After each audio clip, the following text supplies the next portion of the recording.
On va se gêner, bienvenue sur Europe 1. Pendant 2 heures, jusqu'à 18h, aujourd'hui, vous allez pouvoir profiter de Jean-Luc Lemoyne, Jérémy Michalak, Pierre Bénichou, Patrice Lecomte.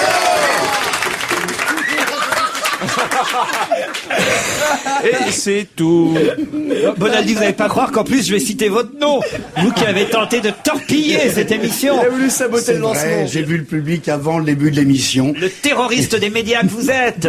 J'ai vu le public avant le début de l'émission et j'ai demandé que, quel que soit le premier nom, il y avait un silence absolu. Mais c'est vrai que ça fait Ça n'a pas marché. C'est bizarre. Voilà, vous êtes nul, Bonaldi. Ça ne marche jamais. Je propose que pour commencer l'émission, on Jérôme Bonaldi. Vous êtes viré. Et vous n'aurez même pas de parachute doré, pas de parachute du tout. Je vous fais sauter de l'avion sans parachute. J'aurais pas mes 7 millions d'euros? Non, rien, T'auras monsieur. 2 tickets restaurant, tu dégages. Non, puis en plus, c'est petit, je trouve. Ah ouais. Oui, Mais ça lui ressemble. il aurait attaqué frontalement. Même pas. Là, il aurait trouvé à qui parler. C'est Mais il pas va petit. dans les imites. C'est pas Combien petit tu touches de RTL, toi? C'est pas petit parce que c'est son nom qui pouvait sortir en premier. Après tout, c'est une Oui. sorte de roulette russe que tu nous Tout as à fait. On avait dit, quel que soit le premier nom, silence absolu, silence de mort. Bon, ben. Si ça avait été bien, marche pas. ils auraient pas pu s'empêcher, quand même. En plus, si vous voulez un silence de mort, faites une blague, ça suffira. Pourquoi parle-t-on beaucoup, et ce sera ma première question, de Sanyala Malakar dans les journaux? Ah, c'est pas parce que c'est. Ah oui, c'est un celui chanteur. qui va gagner peut-être la nouvelle star américaine. Alors qu'il est très mauvais. Elle est très mauvais. C'est un très très très mauvais chanteur dans le genre à la recherche de nouvelles stars américaines. Et il y a un site internet qui dit à tout le monde, ouais, votez pour le pire. Et c'est le pire qui va peut-être être élu, c'est ça? C'est Sanyala Malakar. Bonne réponse de Jérôme Bonaldi et Jean-Luc Lemoyne. Mais on l'a pas fait en France, ça, déjà, il y a quelques années? Avec, oui. Avec Magali et la Starac. Non, il chantait pas mal, Magali de la Starac, quand même. Tandis que lui, il chante faux, il danse mal, il a 17 ans, il fait partie des 8 finalistes d'American Idol, c'est le nom de l'émission. Nouvelle Star aux Voilà. États-Unis. Et en tout cas, il y a effectivement un animateur très connu aux États-Unis qui a lancé une campagne pour que tout le monde vote pour le plus mauvais. Et ils sont très emmerdés, évidemment, au sein de l'émission, parce que ce type est dans les finalistes. Comme d'habitude, mais ils vont truquer. Le raisonnement les- est bon en plus parce qu'ils disent, ils sélectionnent des mauvais candidats au début pour qu'on se foute de leur gueule et après ils gardent les meilleurs. Ils se disent, tant qu'à faire, on va leur prendre à leur propre piège. Ils se sont foutus de la gueule des candidats pendant des années. Là, on va voter pour C'est le trop pire. difficile, cette émission. Pourquoi? Tu te rends compte? Parce que moi, j'ai mis 3 ans à essayer de me mettre au courant pour la Starac française. On passe déjà à la Starac à l'étranger. C'est trop dur. Moi, je peux pas tout savoir. Mais ce système existe chez nous aussi, et dans cette émission même, d'ailleurs. Je ne dis rien. Si je vous dis que le record à battre est 15 secondes 38, de quel record s'agit-il? Ça, c'est le rapport sexuel moyen pour moi. Non. Il y a déjà 3 secondes de trop. 15 secondes 38, Non, je record à pensais à battre ça qui aussi, sera oui. peut-être battu vendredi prochain. Parce que c'est un exploit sportif. Sportif, évidemment, ça dépend de ce que vous appelez un sport, mon cher Jean-Luc Lemoyne. C'est aux échecs. Ce ne sont pas les échecs. Mais c'est pas loin. Non, vous avez gagné aux échecs en 15 secondes et 38. Ben c'est balèze. Même en blitz, faut le faire. 15 secondes 38, Alors, c'est- record à battre. Il y a besoin d'une machine? D'une machine. Il y a besoin c'est-à-dire- d'un assistant? Il y a besoin d'un objet en plus? Non, Est-ce à main qu'on- nue, vous pouvez faire On peut ça. le faire seul. À main nue, mon cher. Une Contre quelqu'un. raquette de balles, des choses comme ça. Contre quelqu'un, il y aura d'autres candidats, Non, évidemment. mais on n'est pas avec un Non, partenaire. on est seul à main nue. On doit abattre un arbre en moins de 15 Ça secondes. fait quand même 3 fois que je vous donne On un fait pas indice. attention. On peut repasser la bande à l'envers, s'il vous plaît? Seul à main Ah nue. oui, c'est de tenir la barre Oui. Dans le métro. assez haut, à l'épaulé jeté. C'est ça? C'est ça? Pas du tout. D'ailleurs, je le dis comme ça uniquement pour voir la tête de ces cons-là. C'est pas ça du tout, mon cher Pierre. Mais vous avez une excuse, Pierre, vous avez dit en arrivant. Ah, j'étais absent pendant une semaine. L'auteur absent de Paris, vous prie de l'excuser. Non, j'étais en Espagne. Le seul pays où il pleuve tout le temps à Pâques. Et donc, vous ne connaissez pas bien l'actualité du moment, c'est ce que vous voulez dire. Non, je sais qu'il va y avoir des élections dans 2-3 ans, je crois. Bon, enfin, écoutez, là, peut-être, vous auriez pu voir, parce que ça, quand même, c'est dans plusieurs journaux, cette info du record à battre, 15 secondes 38. C'est demain, en plus, que ça a lieu, entre 9h30 et 18h30. Il faut de l'espace, il faut de la place. Au Novotel des Halles. Ah, non, il faut pas de passe. Je sais, c'est comment ça s'appelle, le championnat de Rubik's France Cube. de Rubik's Cube. Bonne réponse de Patrice Non, Lecomte, de Bicharac. qui vous a grillé de Elle est 15 commune. secondes. C'est pas de Rubik's Cube, mais c'est le record battu dans cette émission de trahison. Et ça mérite un coup de Bravo faveur. Michalak et Lecomte, le Rubik's Cube. Ah oui, ça c'est fort. 15 secondes 38 pour mettre les 4 faces de la même couleur. J'ai participé au championnat d'Europe Les six, à la ouais. Cité des Sciences. C'est Il s'y fasse, il y a 6 faces. impressionnant. Dans un cube, il y a 6 faces. Tout à fait. Et c'est là où on apprend des choses dans cette émission. Dans un cube, il y a 6 faces. Parce que les 4 faces, Et c'est vous avez difficile. participé, vous, Oui, alors? oui, j'aime bien la Cité des Sciences. Il y avait les rendez-vous européens. C'est extraordinaire. La vitesse avec laquelle ils vont, ils sont formidables.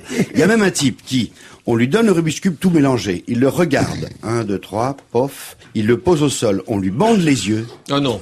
Si on lui bande les yeux et tchac, tchac, tchac, tchac, tchac, tchac, tchac, tchac, pof, hop, ça y est. Ah, Ça, mais là, c'est- le record Le dont je vous démarrage, c'est parle- formidable parce que parce que comme c'était au centième de seconde près, ils ont le droit de regarder le cube pendant, je sais pas quoi, 20 secondes. Ils le posent ensuite. Ils posent leurs mains au sol. Et quand ils veulent, 1, 2, hop, dès qu'ils lèvent les mains, c'est parti. Et Il y a le record à une main aussi. Non, c'est pas possible. Ah si, Si. Ah oui, puisque je vous le dis. Ah, pardon. Il y a le record, les yeux Exact. bandés, et record Exact. à une Mais main. Ouais, mais c'est Les plus yeux de bandés, l'agilité. c'est quand même super Il y en a un qui fait intéressant. avec les pieds aussi. Eh On ben, peut le il faire y a avec le les coin- pieds. À ce Avec la moment-là, il bouche. se coince dans C'est les fesses, Jamel quelque pour chose. l'instant qui est premier. Il y a un record à un pied, c'est Guillaume Depardieu. Et Sarah Bernard. Il y a le record sans cerveau, c'est Daniel Gilbert. Non, c'est bien le Rubik's Cube. Ah ouais, c'est Tout le impressionnant. monde a sa chance. Sauf les daltoniens. C'est vrai. Pourquoi les daltoniens? Ben parce que... Il voit pas les couleurs. Sur les couleurs. Ah si, ils voient les couleurs. C'est faux de croire que les daltoniens voient le rouge vert et le vert rouge et le bleu jaune. Non, pas du tout. Les daltoniens sont des gens qui ont une maladie de la vision où les couleurs sont brouillées et que ils ont dans un, au point de vue des couleurs, dans une sorte de brouillard. C'est pas. Ah non, je crois que c'est inversé, c'est pas le. Oui, les rouge, couleurs vert, vert, inversées. rouge. D'accord. Oh, il croyait ça. Déjà qu'il nous a sorti que le cube avec Et ça. le voile. 4 faces. Et le Oh, voile. l'imbécile. Oh, dis donc, Record de trahison. J'espère que t'es bon au football, hein. Choisis une bonne équipe, hein. Non, mais- Il est au PSG. Arrêtez avec ça, c'est déjà assez difficile à vivre, vous savez. C'est vrai, c'est vrai. Pierre, vous êtes, je crois, recordman au bouillon cube. 12 secondes. 12 secondes l'écuelle. 12 secondes au bouillon cube. Non, racontez-moi votre dernier record du bouillon cube. Bouillon cube, c'est très simple. Vous prenez vos bouillons cubes, n'est-ce pas? Vous faites frémir l'eau. Hein? Dès que vous sentez que l'eau a un peu frémi, hop, vous commencez à vous entraîner en lançant le bouillon cube avec la main droite, et hop, la main gauche revient, hop, derrière le dos. Les enfants arrivent, papa, qu'est-ce que tu fais? Tais-toi, je m'entraîne. Paf, paf, et quand c'est comme ça, hop, sur le menton. Alors vous la reprenez, vous mettez la tête très en arrière, et vous reprenez avec la langue dans la bouche. Vous crachez le bouillon cube. Vous le rattrapez comme ça avec la main tendue. Et quand votre bouillon cube est bien, qu'il est prêt, que vous sentez vraiment, hop, vous le jetez de là où vous êtes dans la casserole qui frémit. Car depuis le temps qu'elle frémit, elle bouille. Et hop là, les enfants arrivent et disent, ah, maman a fait de la soupe. Bonne réponse de Pierre Bénichou. Non, ça mérite un coup de cymbale. Je sais pas pourquoi je vous sentais en forme. Je sentais que je pouvais vous lancer ce matin, Pierre. Non, mais c'est la dernière fois que tu me lances sans parachute. Hein. Je ne m'appelle pas forgeur, mais quand même. Ah, c'est ça que j'adore. Quand je le sens en forme, Pierre, je peux lancer sur un truc. Parce qu'il y a des gens qui pensent que c'est répété, ça. Que depuis hier soir, on... À l'assassin, il le croit. Alors.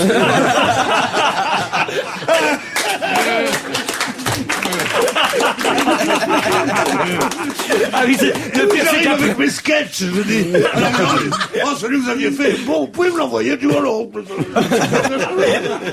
Ah oui, c'est qu'après, on est obligé de taper le texte pour l'envoyer à l'assassin. C'est ça le problème. J'ai fait taper une fois un texte par un mec à qui j'avais donné 10% de tout ce que je gagnais à l'assassin. Je croyais que c'était très peu. Oh là, quand j'ai vu combien il payait, j'ai dit, mon petit gars, il va falloir voir tes ambitions à la baisse. Mais vous saviez à ce sujet que les sketchs de Fernand Reynaud n'avaient jamais été écrits. Il n'y a aucune trace écrite des sketchs de Fernand Reynaud. Forcément, il les a piqués à tout le monde. Il est piqué aux autres. Ah bon? Oui, oui. Mais oui, la réputation de Fernand Reynaud, évidemment. Moi, quand je suis arrivé dans les cabarets à Paris, c'était de dire, les vieux chansonniers qui étaient là dans les cabarets disaient tous, Attention, il y a Fernand Reynaud dans la salle ce soir, et ce soir-là, ils changeaient leur texte, parce qu'autrement, il les récupérait pour faire ses sketchs. Écoute, l'histoire des deux folles, je l'avais raconté, je l'avais raconté à Hubert Deschamps, qui a rencontré Fernand Reynaud. 3 jours plus tard, elle était sur scène. Moi, j'ai des exemples. Et Roger Nicolas, ton idole. Ah oui. Vous vous souvenez de Roger Nicolas? Écoute. On m'appelle le baratin, hein, ça me va très bien. Hein. Personne ne peut connaître Roger Nicolas. Écoute. Bon. Moi, je connais, mais il avait un chapeau mou. Un chapeau mou, et une enfin, c'était une vedette dans les années 60. Voilà. Voilà. Bon, Roger Nicolas, il avait fait ses mémoires, et il n'y avait qu'une illustration. Après, il a fait dans le vin. Bon, j'arrête. Tu le boufferas tout seul, ton bouillon cube.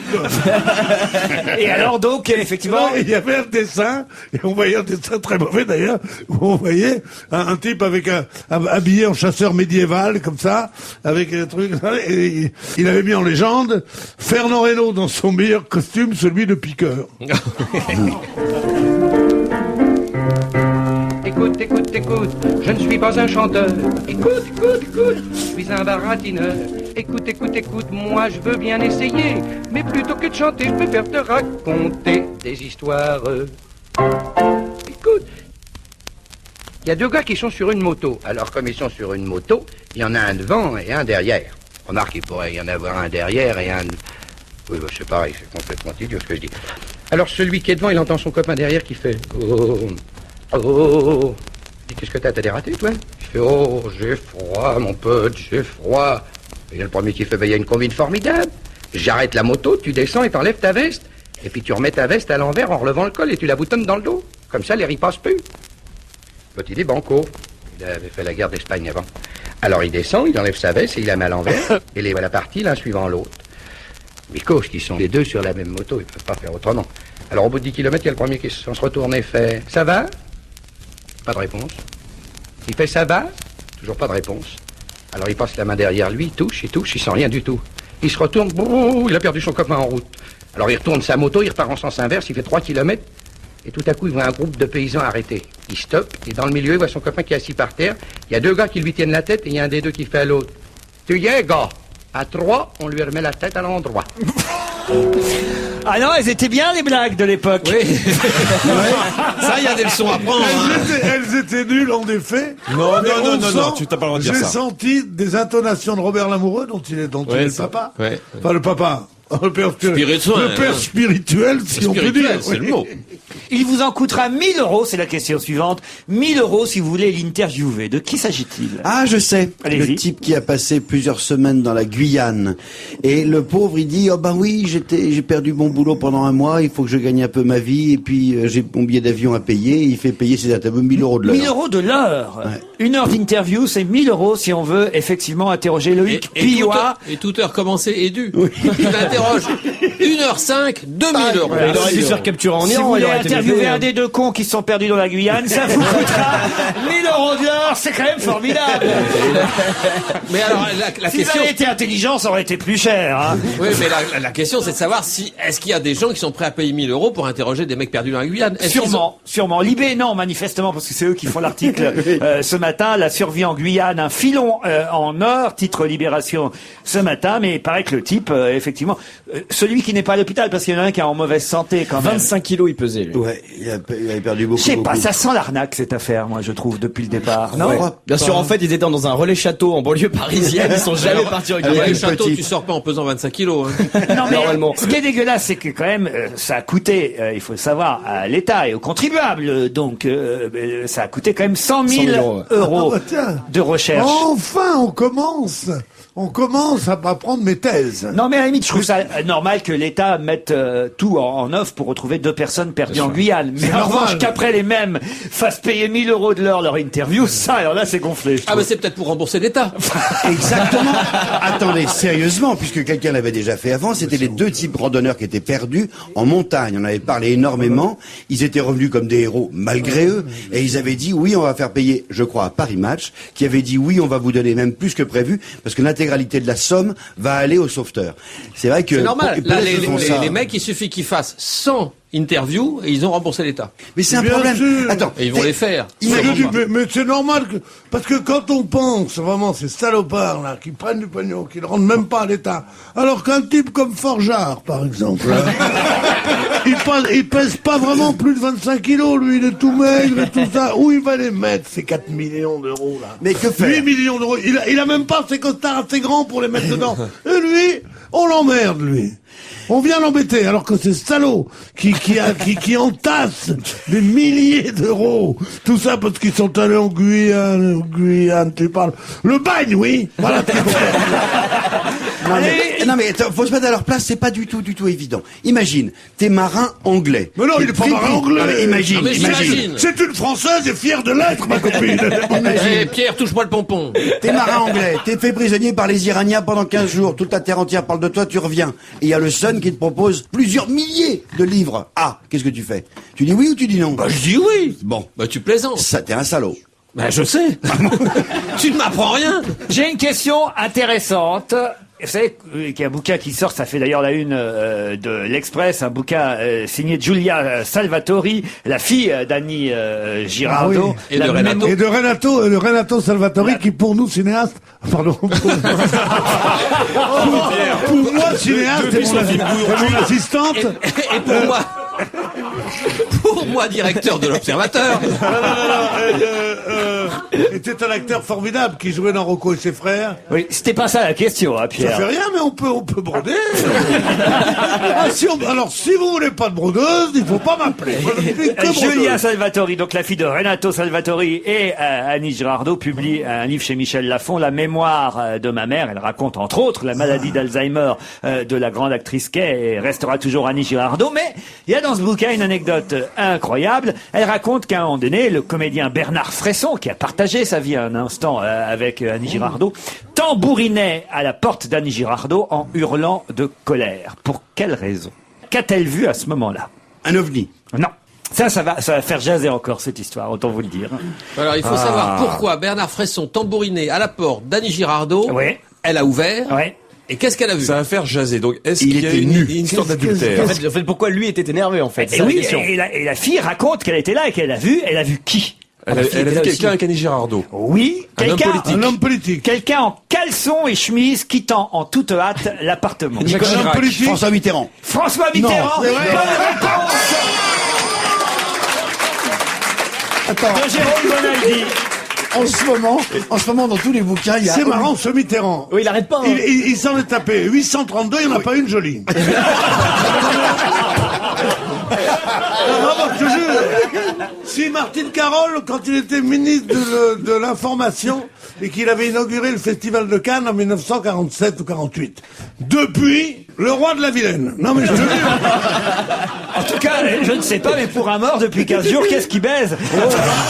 Il y a, écoute, il y a pas Dalida, une- il y a 15 jours, Annie Girardot cette semaine. Il arrête plus. Ça n'arrête pas, hein, c'est de la folie. Il n'y a pas une seule bio de femme qui sorte sans que... Ah, il y a eu Mitterrand. La fille d'Annie Girardot évoque en effet dans ce livre une soirée intime entre l'actrice et François Mitterrand au début des années 70. Hein, il n'était pas encore président. D'ailleurs, je n'aurais pas dû vous accorder la bonne réponse car vous avez dit le président Mitterrand. ouais. C'est le futur président à ce moment-là. Il est en caleçon et chemise. Il quitte en toute hâte l'appartement d'Annie Girardot alors que le compagnon de celle-ci, le comédien Bernard Fresson, tambourine à la porte en hurlant de colère. Je ne vois pas Mais Mitterrand. Tambourinais, il faisait quoi? Il fait, je veux participer, Je ne vois pas Mitterrand partir en caleçon et en tenant son pantalon dans... Non, il aurait dû laisser un peu de temps. Non, mais c'est vrai. C'est pas le genre. Il y a des mecs qui partent en Excuse-moi, quand tu Pas Mitterrand, quand pas tu- le président. Quand oui. tu dis ça, ça veut dire que tu as des dossiers ou est-ce que tu faisais partie des vilaines? Oh. Non, c'est pas gentil de dire ça. Ça nous permet en tout cas d'écouter Annie Girardot dans Des ronds dans l'eau. Elle était quand même bonne ma question sur Annie Girardot. Excellent. Et franchement, Excellent. ah, Je voulais dire, elle était quand même bonne, Annie qu'est-ce Girardot.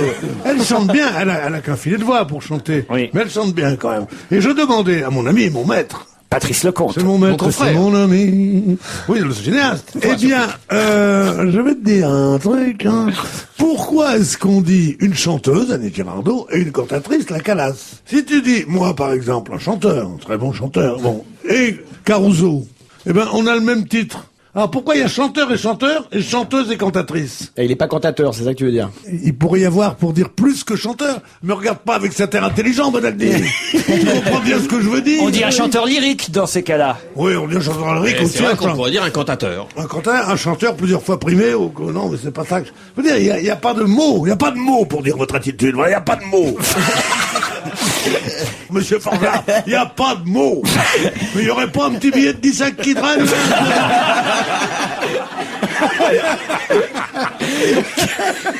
Qui a mis hier Doc Gineco au ministère du budget et Johnny Hallyday au ministère de la culture. Oh, c'est amusant, en tout cas, ça doit être un comique. Justement. Est-ce que c'est pas Arnaud Montebourg? Arnaud Montebourg, excellente réponse de Jérémy Michalak.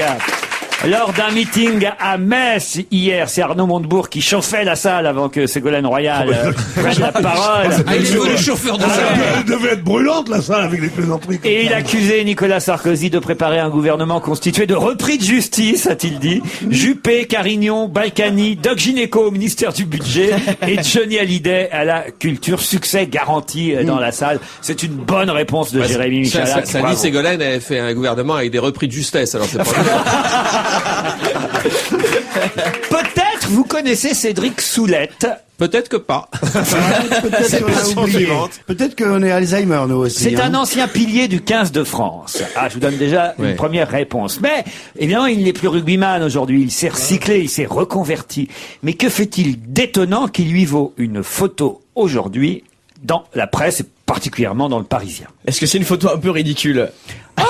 Où il pose à côté de quelque chose de disproportionné. Oui, c'est vrai. Oui, c'est ça, ouais, d'accord. Mais j'ai vu la photo. En fait, il fabrique des coqs et des coqs géants. Des coqs. Des coqs, l'animal, oui, oui. Le gallinacé. La poule, Ouais. le gallinacé. Le Ouais, cantateur.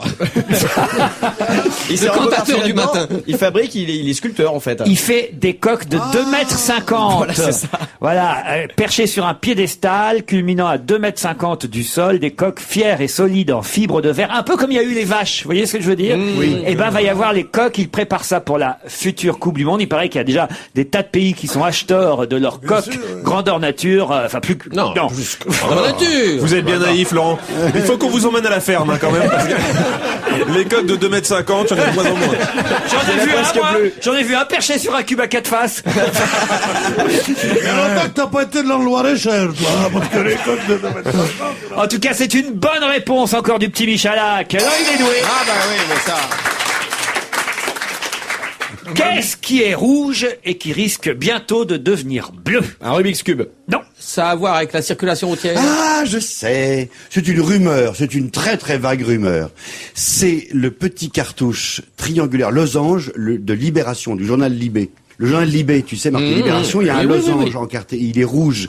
Et le rouge, d'après les marketeurs, d'après Ceux qui font son métier depuis des années. et, enfin, ils ont cul leur de mouche. Enfin. Ah, le rouge, c'est pas bien, le bleu est plus... C'est ça, Bon. mais Donc, J'espère que c'est la bonne réponse, que sinon t'es mal. C'est une excellente réponse de merci. Jérôme Bonaldi. Ils ont pris Marcel Amont pour faire le truc qui dit bleu, bleu, bleu, le triangle de Libé, bleu, bleu, bleu, bleu comme l'horizon.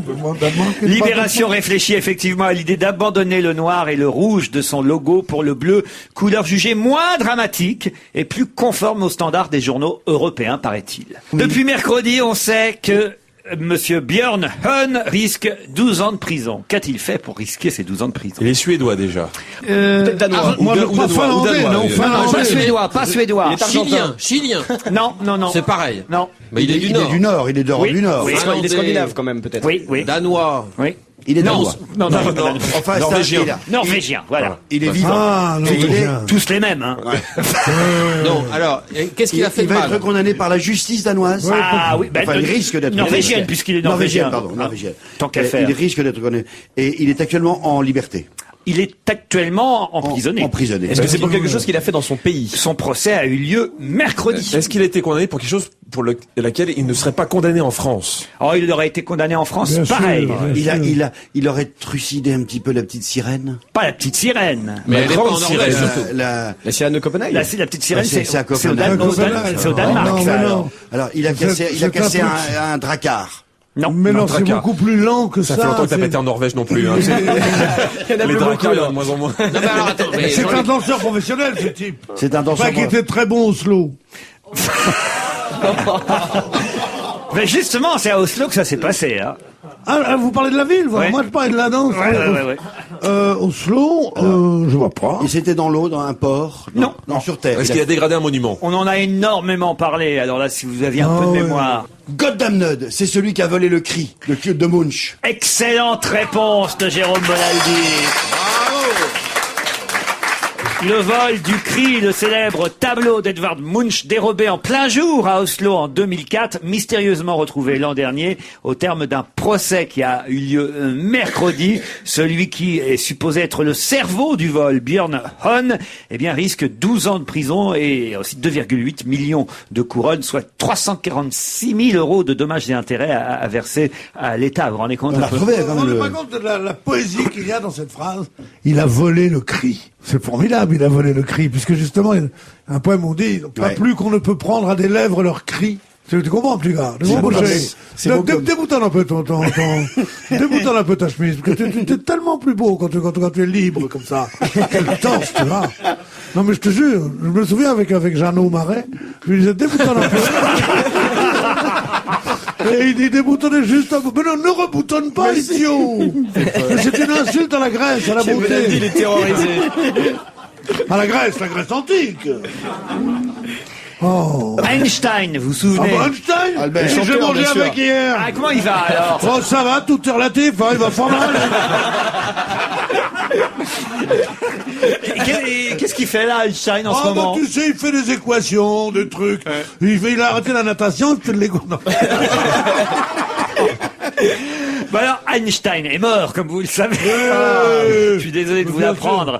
Et Einstein, ce que j'ignorais moi, et c'est dans le Courrier international qu'on nous raconte, c'est que son cerveau lui a été extrait de son crâne moins de 7 heures après sa mort, pour qu'on puisse l'étudier. Alors on a étudié qu'il avait effectivement, par exemple, la bosse des mathématiques, que il y avait une région de son cerveau qui était plus grosse de 15% par rapport à d'autres cerveaux. Bon, on a étudié des tas de choses sur son cerveau, et son cerveau est conservé aujourd'hui à l'hôpital de Princeton dans le New Jersey. Ce qui est étonnant dans le cerveau d'Einstein, moi, Einstein est une personne qui me fascine. Parce que ce gars avait du talent. Il n'a pas été reconnu, mais il était du talent.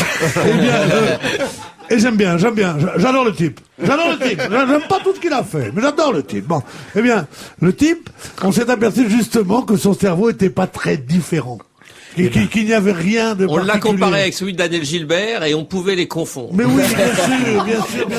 Il y a un truc génial que je peux pas m'empêcher de vous raconter. Allez-y. Et que je sais pas si c'est dans C'est tous deux les types sur bouquins. une moto, il y en a un. Non. On la connaît celle-là. Mais non, pas du tout. C'est que il faisait un peu de violon très très mal.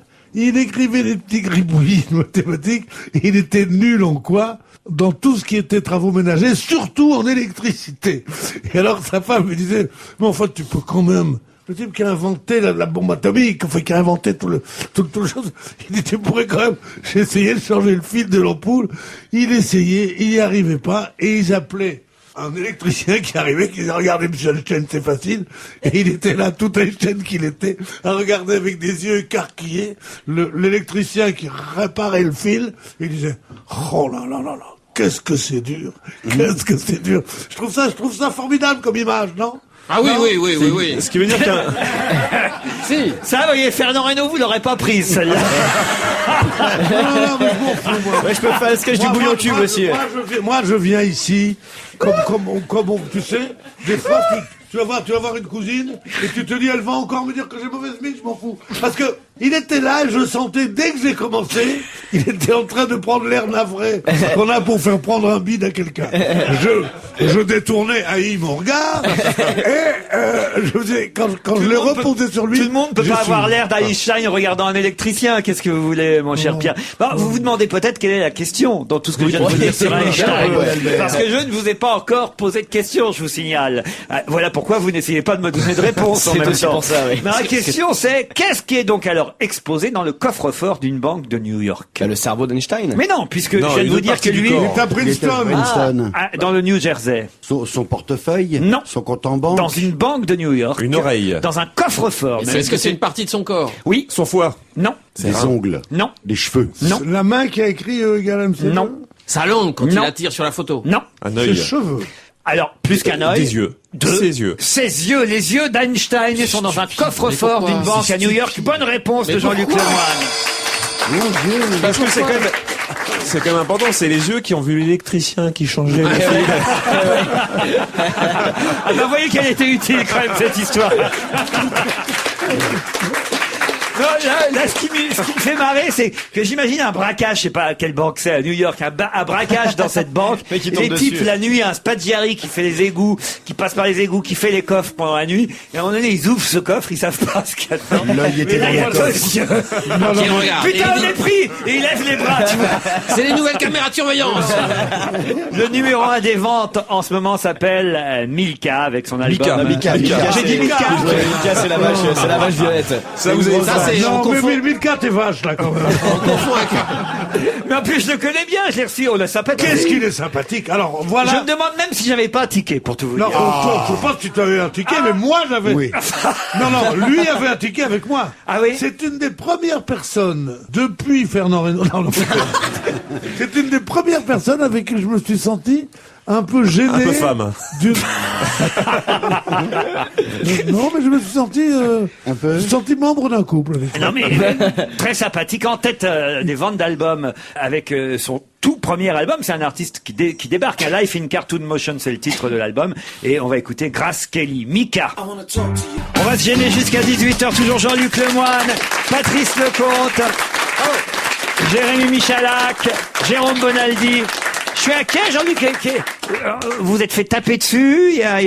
Vous êtes allé voir le PSG récemment. Vous avez fait une opération de chirurgie esthétique et ce sont les petites cicatrices qui. Qu'est-ce qui se passe là? Vous avez une sorte de bleu sous l'œil, sur la joue. En fait, quelqu'un l'a pris pour Albert Einstein et a essayé de lui piquer ses yeux. Non, t'as pas tous les Lemoine, mais non, j'ai rien. Ah si, regardez, il a quelque chose. Quelque chose, c'est pas mal, ouais. C'est peut-être de la coupe rose, je ne sais pas, mais Ta femme non. te bat? A priori, je n'ai rien. Regarde-moi, ça va? Mais ta femme te petit bat truc, ou? ouais. Mais non, mais T'as j'ai pris Comme une une porte? marque là, je vous jure. T'as Le pleuré? compte, je rêve pas quand même. Patrice. Un Moi, j'ai peu, confiance en un quelque peu, chose. mais Ouais. je trouve que ça lui va bien. Ça donne un petit côté rebelle, mais non, franchement, a priori, j'ai rien. On ne dit rien à Pierre, qui n'était pas là, qui s'est absenté du studio 2 minutes. Pierre, regardez bien le visage de Jean-Luc. Est-ce que vous ne remarquez pas quelque chose de différent par rapport à d'habitude? Oui. Il ne regarde pas comme d'habitude.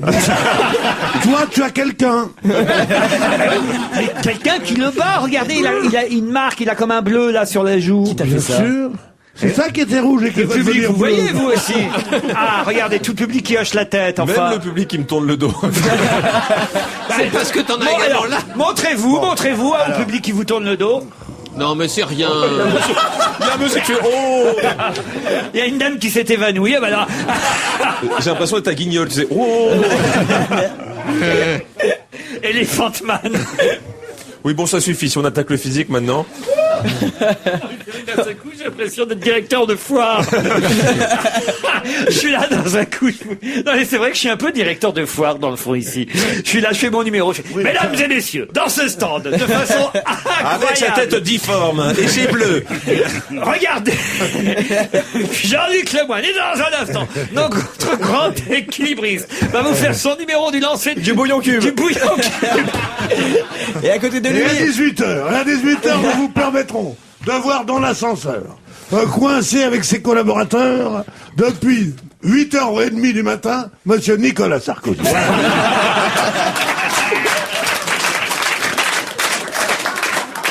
Et ici, pas de sosie, que de la vérité. C'est lui-même qu'on peut voir.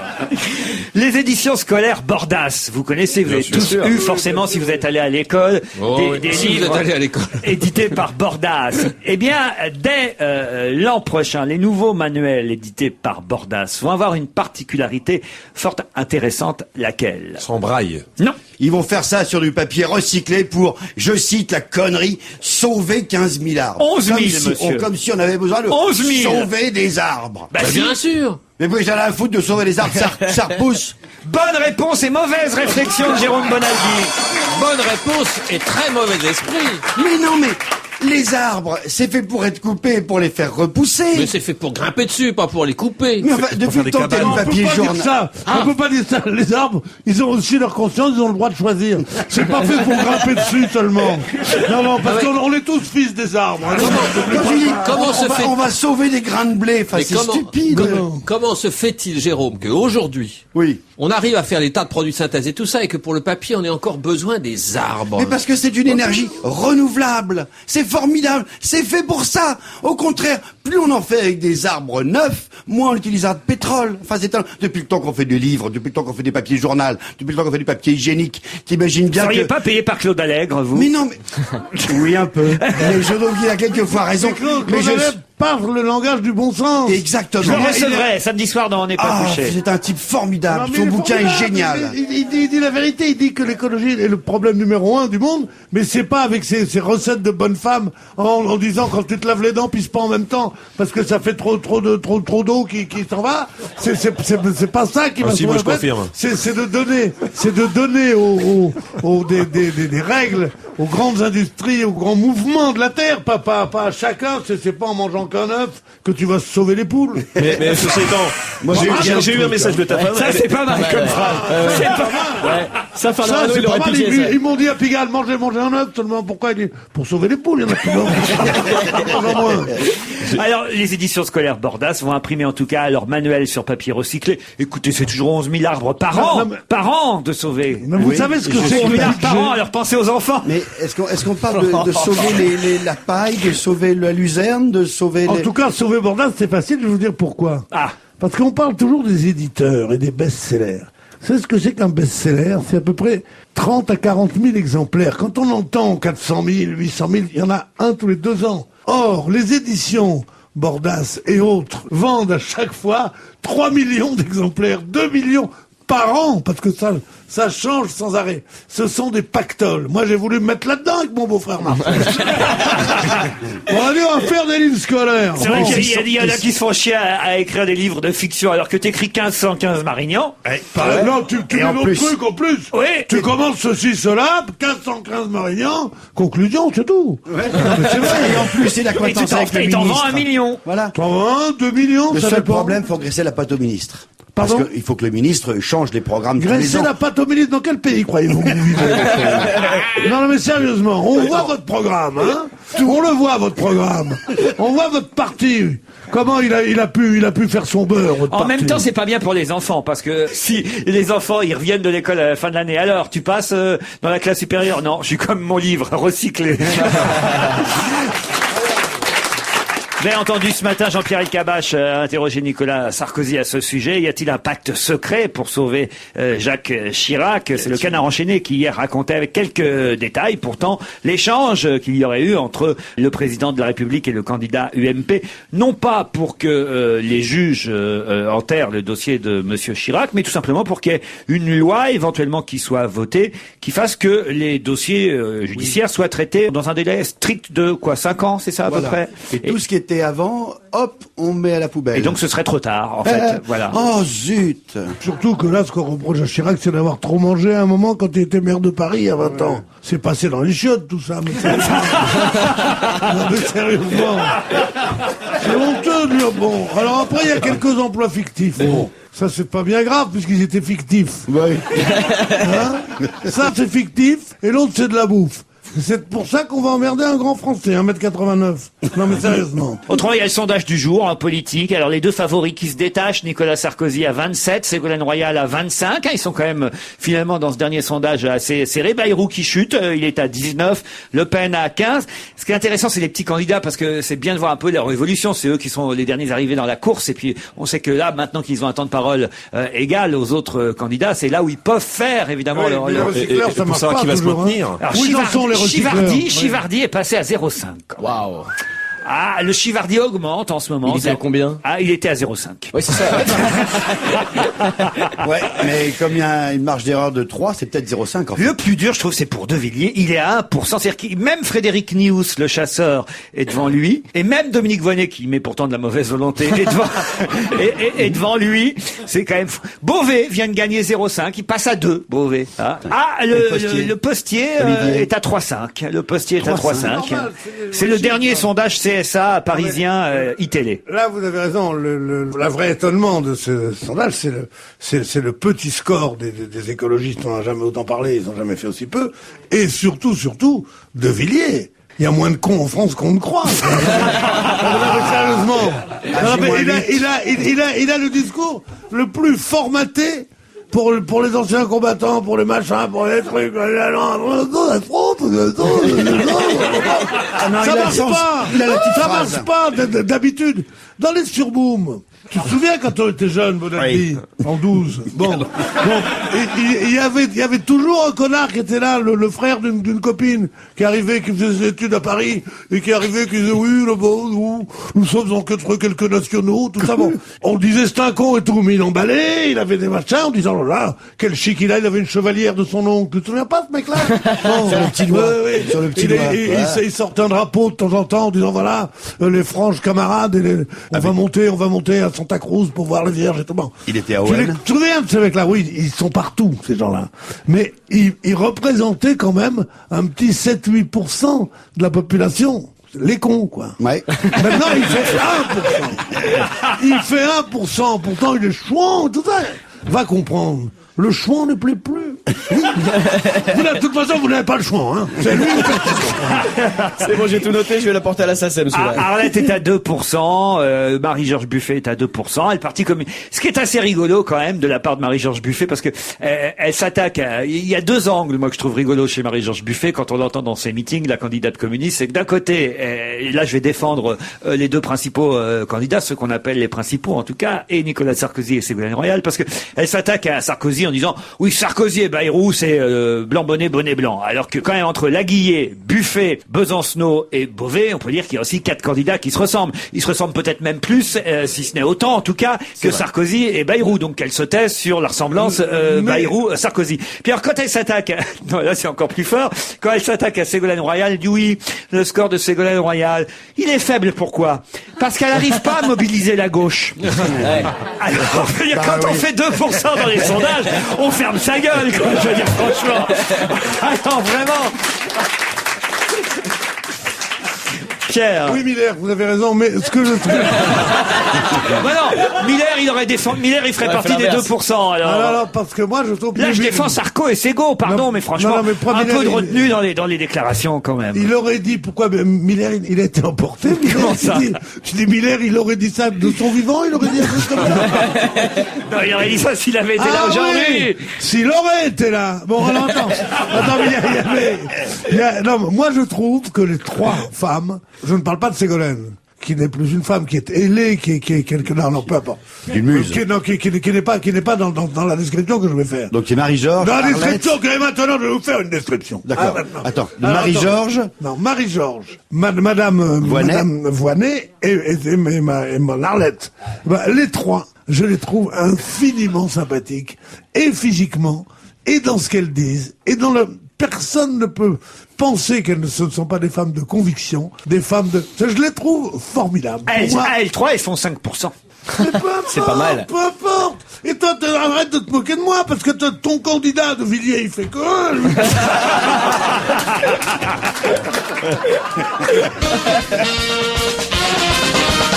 On va se gêner sur Europe 1.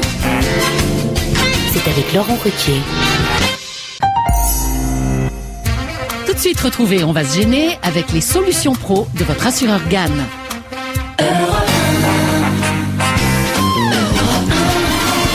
On va se gêner jusqu'à 18h avec Pierre Bénichou, Patrice Lecomte, Jérémy Michalak, Jean-Luc Lemoyne, Jérôme Bonaldi, Allez, je voudrais parler des papillons parce que je sais pas si vous vous souvenez.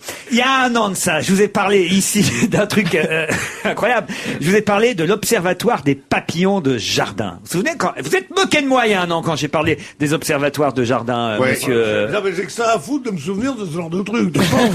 Oh là là, ma mémoire est déjà encombrée. Est-ce que je me suis moqué de Laurent Ruquier, c'est ça, oui, le jour où il a parlé de l'observatoire des papillons de jardin. Bah oui. Mais moi j'ai une vie très diverse, moi tu veux pas savoir. Il y a un an, on avait même pris quelqu'un au téléphone qui nous avait donné sur l'antenne le nom du site internet sur lequel on pouvait s'inscrire si on voulait faire partie de ceux qui allaient observer les papillons à travers la France. Il y a 15 000 personnes depuis un an qui se sont inscrites. On peut redonner le site. Oui, c'est www.neoconservation.org. Il y a plus de 4000 personnes qui participent régulièrement au recensement des 28 variétés différentes des papillons qui existent en France. Et Patrice Lecomte, pour nous, je sais que vous avez largement étudié la question sur ce recensement original, faut le dire, qui a été lancé. Vous vous êtes documenté à fond. Ben, c'est documenté à fond, c'est l'expression juste. C'est gentil de saluer mon sérieux quand je traite d'un sujet. Maintenant, c'est l'ONFF, c'est-à-dire l'Office national de la faune et de la flore, qui vient encore une fois de redemander à tous les Français de recenser des animaux qui n'avaient jamais été vraiment, c'est-à-dire les papillons, en effet. Alors, on sait combien il y a d'ours dans les Pyrénées, combien il y a de loups dans le Vercors, mais figurez-vous qu'on ignore absolument, d'une manière définitive et tangible, combien il y a de pierrites du chou en Auvergne ou de Catacala nupta en Seine-et-Oise. Ça, c'est des noms de papillons, ça. Absolument. Ah ben, documenté, je vous dis. Et alors, comme les agents recenseurs habituels pouvaient pas suffire à la tâche, l'ONFF a demandé à la population, donc, de dénombrer les papillons. Ensuite, ils vont faire l'addition, on va se livrer à des statistiques. Ceci afin de mieux connaître la population papillonnaire. Alors, est-ce que vous-même vous êtes inscrit sur le site et que vous avez participé à la chose? Absolument, parce que recenser les papillons est un devoir citoyen. Je me suis rendu en bas de mon bureau avec un carnet et un stylo pour noter mes observations. Et à part ceux qui fleurissent sur les pare-brises des voitures mal garées, je n'ai vu aucun papillon boulevard du Montparnasse. C'est vrai qu'on n'en voit pas trop en ville, hein, mais c'est un recensement qui concerne davantage les gens qui habitent la campagne que les villes, mon cher Patrice. C'est très juste. C'est pas facile, en fait, de recenser les papillons à la campagne. C'est même carrément difficile. Alors, j'ai un exemple. Oui. À Paris, vous n'êtes pas allé boulevard Bourdon? Il y en a Monsieur et madame, alors c'est un exemple, c'est un reportage. Monsieur et madame Perruchon ont une petite maison de campagne dans les Yvelines. Ils sont citoyens, donc ils recensent. Document. Jean-François, où es-tu? Je ne te vois pas. Je suis au fond du jardin, Jacqueline. Ne t'inquiète pas, mon amour. Mais qu'est-ce que tu fais? Je compte les papillons. Tu quoi? Je te dis que je compte les papillons. Oh, ça y est, j'en étais sûr. On se croirait chez les Drucker. Oh, ça y est, j'en étais sûr, il s'est remis à boire. Bon, prends un carnet et un stylo et viens m'aider. Je vais jamais y arriver tout seul. Hein.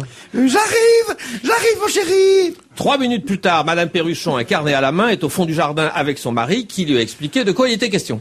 Oh, regarde, il est joli celui-là, avec ses ailes jaunes et ses taches marron. C'est un quoi? Je le note. C'est un Morphocypris. Non mais laisse tomber, j'ai déjà recensé celui-là. Mais qu'est-ce que t'en sais? Eh ben tout à l'heure il était là, maintenant il est là. Mais c'est le même. Ah bon, dommage. T'as mué quand? Regarde, il y en a un deuxième là-bas. Ah oui, t'as raison, ça fait 2. Et un troisième là. Oh, sur cette jolie fleur. Ils sont mariés avec le couple Perruchon. Hein. Non, celui-là, c'est le même que le premier, chérie. Il a juste changé de fleur, donc là, ça fait que 2. Ah, on sent qu'Olivier Mine vous a mis en scène au théâtre.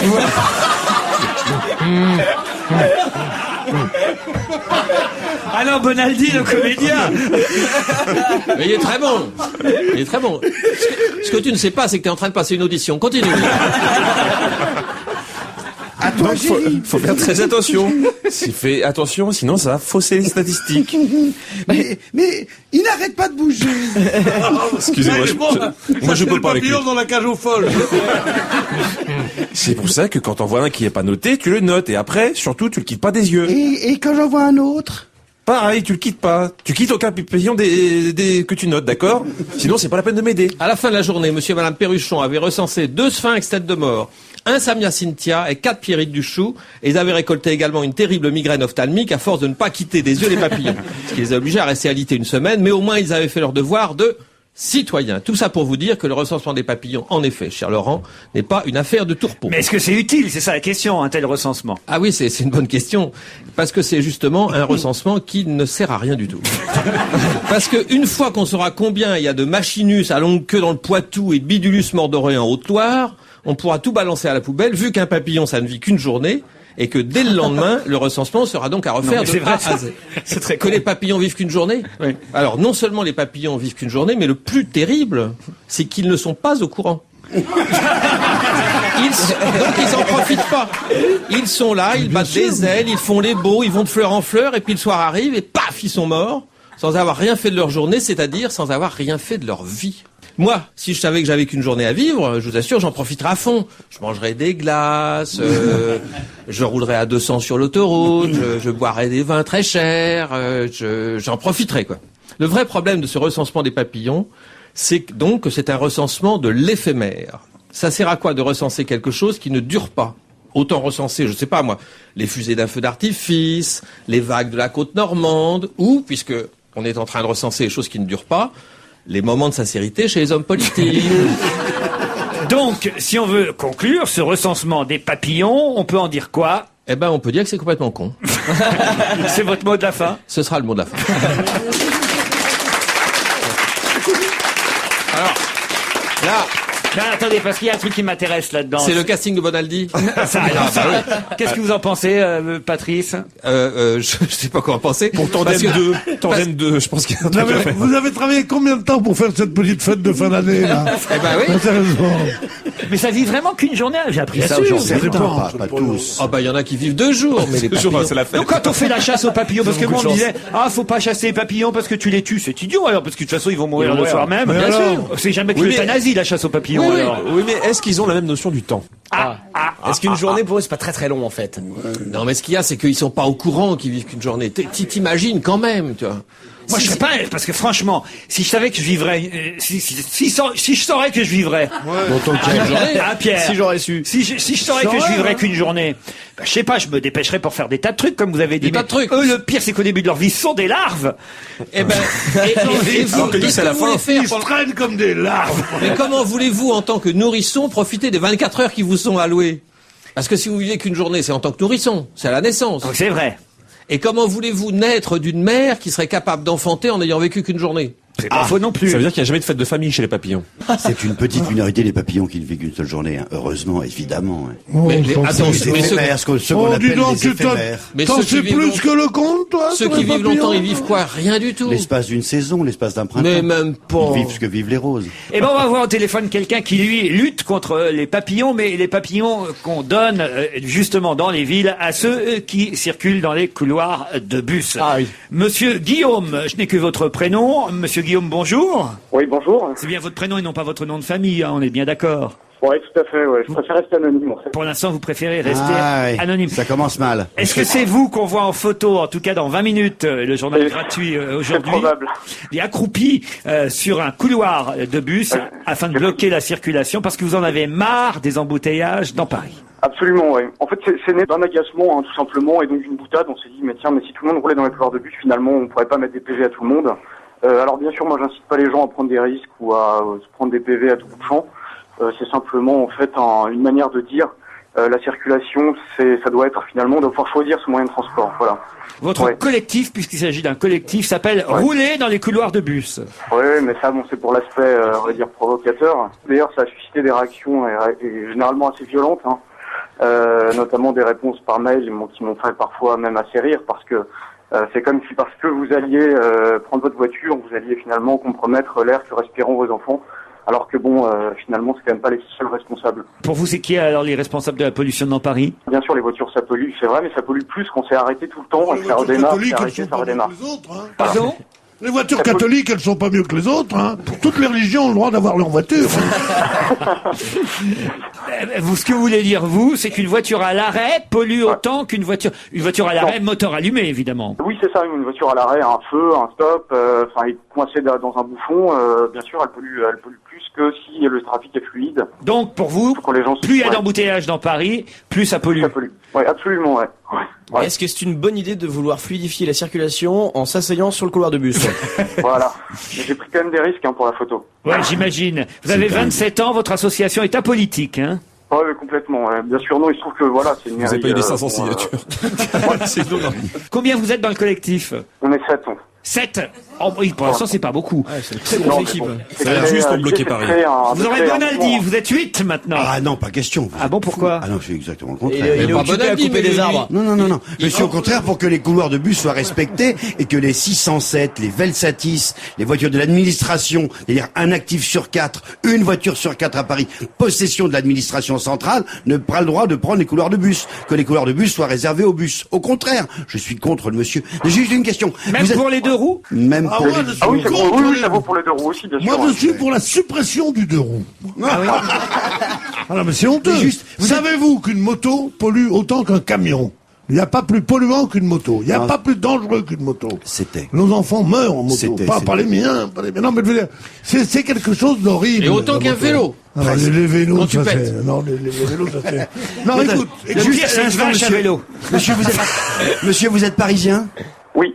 Et vous vous déplacez pour aller dans Paris.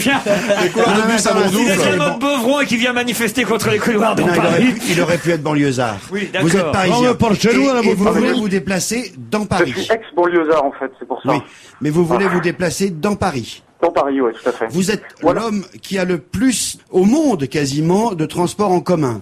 Bien sûr, vous êtes formidablement bien desservi. Il y a obligatoirement à moins de 50 mètres de chez vous ou une station de métro ou au moins 2 stations de bus. Et vous n'êtes pas content, vous dites qu'il en manque, c'est ça? Je suis pas contre les transports en commun, je dis juste qu'on va pouvoir choisir son moyen de transport selon ses besoins. Et que effectivement, si on vient de banlieue, qu'on doit rejoindre le cœur de Paris, on n'est pas toujours desservi par les transports. Et vous qui faites partie des 7, vous êtes parisien, vous travaillez à Paris, vous allez dans Paris? Ouais, je travaille à Paris et je prends souvent les transports en commun d'ailleurs, mais simplement... Moi aussi, Paris. mais j'ai arrêté de prendre les transports en commun, je connais personne là-dedans, moi. Bon, on va s'arrêter là-dessus, je crois que c'est une bonne chute. On vous remercie, Guillaume. Collectif, non au couloir de bus, quoi, en gros. Non, au couloir de bus. Mais je me tue à le dire. Dites-moi, où vous êtes, on va aller l'écraser, hein. Roulez dans les couloirs de bus, le leader, Guillaume, merci.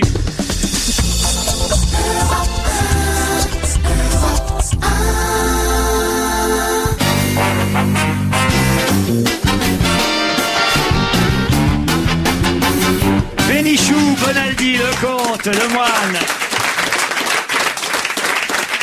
et Serge Liado au téléphone pour le résultat du quiz. Bonjour Serge. Salut. C'est hier à 17h33 qu'Eric a identifié les 3 interprètes manquants dans le quiz spécial Name Dropping. Rappelons que le Name Dropping consiste à placer dans une chanson ou dans un texte des noms propres. Voilà, comme par exemple, je sais pas moi, celui de, on va dire d'Adamo, chanté par Alain Souchon dans Le Baiser, où on entendait aussi Patrick Capdevielle dans une chanson interprétée par Renaud. Il y en avait 10 en tout, comme ça. Vous avez remarqué, ce n'était que des artistes de scène ou de musical. Eh bien, si on avait remarqué, tiens. C'est surtout Eric, le gagnant, qui à 17h33 a lui réussi à trouver les 3 qui nous manquaient, puisque, il faut le dire, les chroniqueurs ici présents hier, on avait identifié 7, mais n'est pas la totalité des réponses. On vérifie ensemble. Alors, écoutez, les premiers particulièrement n'avaient pas été identifiés. Je suis sûr que Jean-Luc Lemoyne les aurait trouvés. Oh oui. Bernard Lavilliers, t'as même écrit tape sur des bambous, mais tu sais, ça nous on s'en fout. T'es un mélange d'Indiana Jones, de Jean-Jacques Goldman, de Garcia Mormet, en moins mort. C'était les Fatales Picards. Sortaient ces éléphants gris verts, des Adamo passaient bien tout. Ça c'était Souchon, mais on l'avait deviné dès hier. À la plage, son caractère naïf et sincère. Le brouillard était Michel Delpech qui chantait Paul McCartney. Paul chantait Yesterday. Étienne Pao est à toi. Alain Chamfort avait été trouvé hier. Lui, c'est Miossec qu'il cite dans une de ses chansons. Dominique A. Et Dominica d'ailleurs. Je pourrais tous être leur papa. J'ai rencontré rencontré Capdevielle au bar de l'Apocalypse. Je lui ai dit, écoute ma vieille. L'ami ça Pierre s'appelle Bénichou, le Renaud. Elle fume du caporal en écoutant bouffer des Allemands. On l'a pas trouvé celui-là hier. Qui chante Léo Ferré. Ce que tu fus, moi. C'était Art Mengo. Tu étais Piaf, un point, c'est tout. Serge Lama qui chantait Piaf. Johnny en cash, je n'aime pas Edith Mathieu. Antoine. Je reste petit face à l'énergie. Pas trouvé hier. Avec autant de fluidité qu'une chanson de Georges Brassens. C'était Doc Gynéco qu'il fallait identifier. Et on terminait évidemment par Claude Nougaro, ça c'était facile. Voilà, il manquait Doc Gynéco, Art Mengo et les Fatales Picard. Voilà ce qu'Éric a su nous dire grâce à Europe1.fr. Voici mes propositions pour le jeu de Serge Liado. Il a bien les 10 noms, et particulièrement les 3 qui manquaient. J'espère que j'ai tout bon. Bravo pour votre émission, je vous embrasse. On ne sait pas où il habite, Éric, mais en tout cas, on va lui offrir le livre de Philippe Geluck, Made in Belgium, aux éditions Casterman. On va lui offrir 2 places pour aller applaudir Michael Gregorio, qui triomphe actuellement au Café de la Danse. C'est jusque samedi soir. On ne sait pas s'il pourra venir à Paris d'ici samedi, mais bon, voilà. En tout cas, il les a virtuellement, ces places. Livre de Jérôme Bonaldi, il y en a toujours? Il y en a encore. On a fait du réassort. En papier recyclé. Et sur du papier non recyclé. La vie presque sans pétrole aux éditions Plomb. Le DVD de la pièce Si c'était à refaire avec Mergo et Pierre Palmade. Et puis le livre d'Annie Lemoine, Les heures chaudes, chez Flammarion. Pierre, regardez. Non, mais je m'étais absenté de 5 minutes parce que je suis allé me pencher sur l'œuvre des Fatales Picard. Il y a 12 volumes dans la bibliothèque d'Europe 1. Je vous signale qu'il représente la France au concours Eurovision de la chanson. Un peu, mon neveu, ouais. Les Fatales Picard, mais les Fatales Picard. Va sur leur site, tu comprendras. La semaine dernière, vous aviez offert un abonnement de 6 mois au Nouvel Observateur. Ah bah oui, c'est tombé à 3 mois.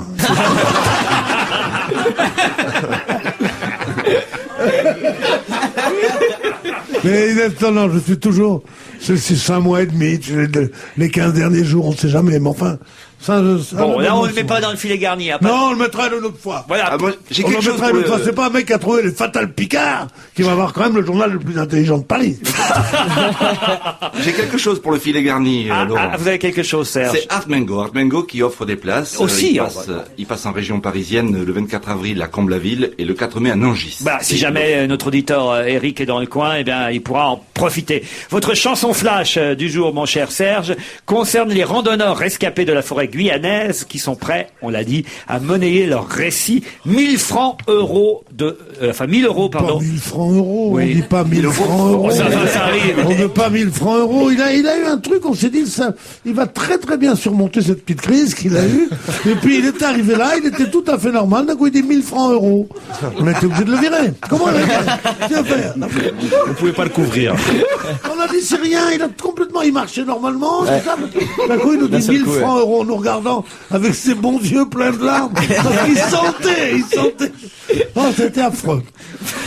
1000 euros de l'or pour interviewer les Guyanais, ça vous donne une chanson flash, Serge.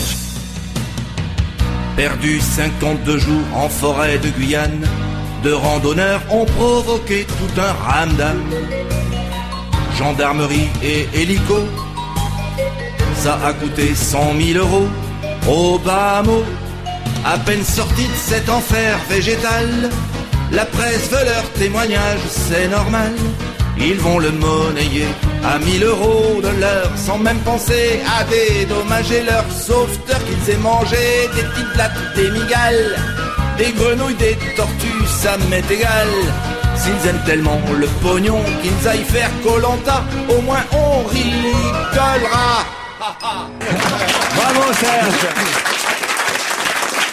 Et on se retrouve demain, et tout de suite après la pub, évidemment. Laurent Ruquier, on va se gêner. Du lundi au vendredi, 16h-18h, sur Europe 1.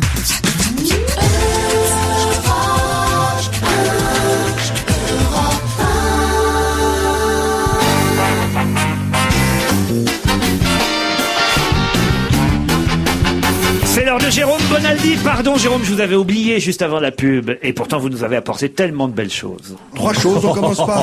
C'est vrai que vu d'ici, Ça c'est drôle déjà. Parce que moi j'ai vu les objets quand vous dites de belles choses. Je l'ai convaincu, hein. C'est un truc utile, c'est un téléphone Ah, mobile. je le prends. Ça pourrait être votre téléphone. Vous êtes abonné à SFR. Ça marche pas avec Orange, pas tout de suite. Ça marche pas encore avec Bouygues, pas tout de suite. Mais ça marche gratos pour SFR. C'est un logiciel que tu télécharges gratuitement et qui d'un seul coup te fait des gros caractères sur ton écran de visualisation. C'est pour tous les malvoyants, tous les gens qui ont une fatigue visuelle, tous ceux qui ne peuvent pas téléphoner sans une paire de lunettes, parce que l'écran malgré tout il est tout petit. Non mais tu tapes pas un numéro sur l'écran, faut des grosses touches surtout. On parle de, on parle pas de gens qui ont des problèmes d'arthrite au doigt. Faites comme ça, gonzesse, foutez-lui le portable dans la gueule, vous allez voir. Regarde, appuie sur les boutons qui est là, tu vas voir que d'un seul coup, les gros chiffres apparaissent. Quand tu veux chercher un numéro de téléphone, lire un SMS, regarder dans l'annuaire, il y a une fonction loupe qui peut aller de 1 à 6 fois. La manipulation est très très simple et surtout c'est gratuit. C'est vachement intéressant parce qu'il y a beaucoup de gens qui ont des problèmes de fatigue visuelle ou qui ont besoin de lunettes ou qui sont malvoyants. Enfin, on va pouvoir regarder les chiffres. C'est Handicap Zéro qui fait ça. C'est une assoce formidable avec des handicapés malins, bricoleurs, qui essayent de rendre la vie plus facile de tous ceux qui ont portable pour personne handicapée. C'est votre portable, hein, attention. Pas d'abonnement spécifique, votre portable, enfin si c'est un Nokia, s'il est sur Symbian, excusez-moi de parler un peu technique, mais s'il est sur, bon, en gros tous les Nokia ça marche. C'est quoi les petits galets qu'il y a devant vous? C'est quoi? C'est des cailloux. Alors d'habitude les cailloux ça coûte, vous savez c'est des cailloux de rien quoi, ça coûte 10 € la tonne. Et là ça coûte 10 € les 300 grammes, c'est des cailloux très chers parce que c'est des cailloux phosphorescents. C'est des cailloux spéciaux pour le petit pousset. Les cailloux ça sert à quoi? Ça sert à, tu le mets dans ton allée la nuit ou dans ton jardin et la nuit, hop. Ça repère le chemin. Tu veux aller un petit, tu vois, tu veux. Qu'est-ce qui fait qu'ils sont phosphorescents? Eh ben, parce qu'on a mis de la peinture phosphorescente dessus. Donc ça capte la lumière et ensuite ça te la renvoie ça pendant la nuit. Ça emmagasine le jour que ça restitue la nuit. Wow. C'est joli. Ça coûte cher, ça? Ça coûte assez cher, mais c'est tellement. On trouve ça où? Ça m'intéresse. Alors, c'est sur des sites internet dont je ne citerai pas le nom ici, mais que vous aurez sur europe1.fr. Vous allez m'offrir ces cailloux, là. Vous voulez que je vous offre ces cailloux? Ah bah oui. Je vous fais une note de frais, alors. Hein. Ah bah... attends, moi je les paye. Je sais même pas de quoi faire 30 cm en sortant de la voiture avec ça. C'est juste. Mais si, t'en as une vingtaine, une quarantaine. Mais non, n'aie pas peur, petit poussé. Non, c'est marrant, voilà. N'aie pas peur, petit poussé. Ton papa reviendra te chercher. Chef, je vous les offre. Ce que je veux, c'est le plastique. Ah, ben ça, c'est un sac cuisson vapeur. Ouais. Mais attendez, on n'arrête pas de nous bassiner toute la journée comme quoi il faut manger 5 légumes et fruits par jour, différents. C'est vachement facile à dire, mais c'est difficile à faire. C'était difficile à faire. Voici un sac spécial micro-ondes, un sac de cuisson vapeur. Écoutez bien le mode d'emploi, il est extrêmement compliqué. Vous prenez le sac, vous l'ouvrez, vous mettez dedans des légumes tels quels, ou bien même des pommes de terre. Épluchées peut-être quand même. Même pas la peine pour certaines pommes de terre nouvelles de l'île de Ré actuellement, c'est même pas la peine de les éplucher. Vous mettez ça directement, vous fermez, vous mettez au micro-ondes, vous attendez entre 1 et 6 minutes, vous sortez, c'est prêt. Pourquoi c'est marqué dessus, attention vapeur chaude? Mais parce que regarde, une fois que tu l'as mis au four à micro-ondes, ça gonfle et il y a de la vapeur qui se met à l'intérieur. Il y a une petite valve qui fait un sifflement. Faut attendre 30 secondes parce que sinon tu risques de cramer. Pour sortir le sac, tu peux prendre feu. Ouvrir avec précaution loin de vous. Exactement. Lorsque tu reprends le sac, autant le prendre par une partie froide, c'est marqué dessus. Voici la partie froide, elle est en orange sur vos écrans. Tu la tires, tu fais attention en ouvrant parce qu'il risque d'y avoir un peu de vapeur, comme une cocotte minute. Il a raison, Jean-Luc. Comment on peut ouvrir loin de soi? Tu demandes à ouvrir à quelqu'un. Je vais vous donner parce que vous n'êtes capable d'imaginer. C'est idiot. Je le mets devant mon visage, j'ouvre. Oh mon Dieu, j'en ai plein la gueule. En revanche, je le mets sur la table. Voilà, l'ouverture dirigée vers pas moi. Je l'ouvre précautionneusement. Ouverture dirigée vers pas moi. C'est un terme technique, ça. Et voilà. Faites pas, tiens, Bonaldi. Alors. Tu m'en donnes un, je veux essayer ce midi. Mais c'est pour des gens qui n'ont pas de chez eux, ça. Parce qu'à la maison, t'as pas besoin de ça. Au contraire, c'est pour ceux qui avaient jusqu'ici des repas déstructurés, qui mangeaient un peu n'importe comment et qui disaient « Ah oui, mais je suis obligé de manger du hamburger. » On peut manger autre chose, on peut manger ça. C'est Albal qui fait ça. Quand je demandais à ma mère qu'est-ce qu'on mange ce soir, elle me répondait des briques soufflées à la sauce caillou. Ben, au moins, je vais pouvoir faire ça avec les vôtres. Et tu peux éteindre chez toi. C'est phosphorescent. Vous n'avez jamais mangé ça, des briques soufflées à la sauce caillou? Ah, c'est une belle expression, ça. Ah ouais. Vous avez souffert au Havre. Vous connaissiez pas cette expression? Moi, je connaissais comme dans le même genre. Le gâteau à la crème a été remplacé par un coup de sifflet, bref. Exact, dans la marine. Moi, j'arrivais chez un grand-oncle, je lui disais, qu'est-ce qu'il y a à manger ce soir? Il me dit, ta tante a fait des lentilles farcies. Et il riait d'un grand rire. Et il a fait ça 25 ans. Ben moi, c'était les briques soufflées à la sauce caillou. Voilà. Et alors, mon oncle, il me disait, Donc ce soir, on va aller au restaurant. Vers 9h15 ce soir. Je dis, mais quel restaurant? Au Lion d'Or! Il me l'a fait jusqu'à j'avais 50 ans passés. Alors, t'es beaucoup sorti, c'est gentil? Il dit oui. Tu sais où? Il dit oui, au Lion d'Or. Ah, au Lion d'Or! Bah oui, au Lion d'Or. Je ne crois pas. Heureusement que j'étais plus malin que lui, déjà petit. Hein. Il faut dire que je pensais déjà au DVD, je rêvais, puisque le DVD dont on va parler aujourd'hui, c'est La Science des Rêves, un film de Michel Gondry, en un seul mot, Michel, et Gaël Garcia Bernal, Charlotte Gainsbourg, Alain Chabat dans le casting, un beau casting, hein, il faut dire, pour ce film La Science des Rêves. Il faut dire qu'il y a Charlotte Gainsbourg. Moi, je l'ai regardé aussi, hein, ce DVD. J'adore Charlotte Gainsbourg, donc pour ça déjà, ça vaut le coup. Pour le reste, dites-moi vous ce que vous en avez pensé. On vous sent pas enthousiaste. Non, moi je suis pas super enthousiaste. Je dois dire. Alors, je sais pas. Peut-être. On commence par vous, Jean-Luc, non? Déjà, il faut dire que c'est un super objet, ce coffret DVD. Pour ceux qui l'auront, il y a 2 DVD. Et ils ont fait une espèce de reproduction de disques vinyle des 45 tours. Déjà, c'est très joli. Il y a une petite BD avec. Et c'est un film un peu surréaliste avec l'univers de Gondry. Ceux qui aiment ses clips. Moi, je suis un grand fan de ces clips à Michel Gondry, et quand on voit le film, on comprend mieux. On s'aperçoit, moi, j'ai trouvé que c'était une histoire d'amour racontée par un enfant. Et un enfant, et donc il a l'imaginaire d'un enfant. Donc il y a plein de trucs qui sont un peu bricolés, c'est assez régressif. On voit notamment un moment, il fait des effets qu'on revoyait comme moi j'étais enfant, c'est-à-dire l'eau faite avec du cellophane et tout ça. Il y a plein de jolies idées et tout. Après, au niveau de la narration, au niveau de l'histoire d'amour, parce que c'est l'histoire d'un garçon. C'est un peu longué quand même. C'est un peu longué, mais il y a un côté un peu naïf et tout. J'ai trouvé ça franchement charmant. Oui, c'est charmant, mais c'est chiant. Voilà. Non, mais t'as raison, en fait, quand tu dis que t'as bien aimé que t'aimes bien les clips de Michel Gondry, en fait, le truc il est là, c'est qu'un clip ça dure 3 minutes 30, donc un clip de Björk ou de Radiohead, effectivement, t'apprécies, mais sur 1h42, c'est un peu plus compliqué déjà. Je suis pas d'accord avec vous. Justement, ça commence effectivement, non pas comme un clip, mais comme un court-métrage. Et puis ça dure, et puis on ne se lasse pas. Oui, c'est charmant, oui, c'est naïf, oui, c'est un peu surréaliste. Il y a Emma de Cône aussi, d'ailleurs, que j'ai pas cité. C'est onirique, c'est psychédélique.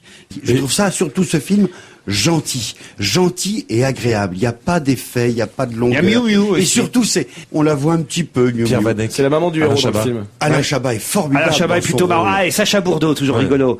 Non, c'est pas mal finalement, mais c'est un peu longué quand même. Et pour une fois, je conseille d'acheter le coffret collector parce que dans le deuxième DVD, il y a une version B du film. Oui. Et ça, c'est assez rare. C'est-à-dire qu'il a monté son film avec les scènes qu'il avait coupées et des prises alternatives des scènes qu'il avait gardées dans le premier film. Et ça porte un nouveau regard sur le film. C'est vachement intéressant. C'est-à-dire qu'en plus, faut se le taper 2 fois. Non, parce que le premier fait 1h40 et le deuxième fait 1h10. Un conseil, attendez une semaine, digérez-le, prenez une semaine entre les deux et regardez le suivant. Non, mais face à l'impérialisme américain, avec les effets spéciaux et les milliards de dollars. Il y a des tas de scènes sympas, des tas de scènes marrantes, mais enfin bon, c'est pas non plus, je veux dire, ça va, quoi. Non, mais c'est très original, c'est très bien fait, c'est très joli, c'est fascinant d'avoir autant d'imagination, mais c'est quand même un peu chiant, quoi. Non. Ah, vous êtes d'accord avec moi, Michel?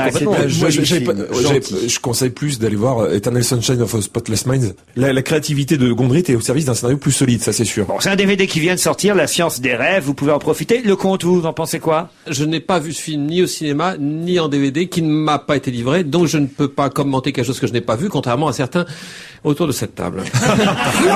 alors que Pierre Bénichou, qui lui n'a pas vu le film, il va être capable de nous commenter. Tiens, très bien. Alors, faisons le test, parce qu'il me manque une personne. D'habitude, ils sont 3 à avoir reçu le DVD. Là, alors, j'en ai que 2. Alors, oui, Pierre. c'est un peu faible quand même, ce DVD.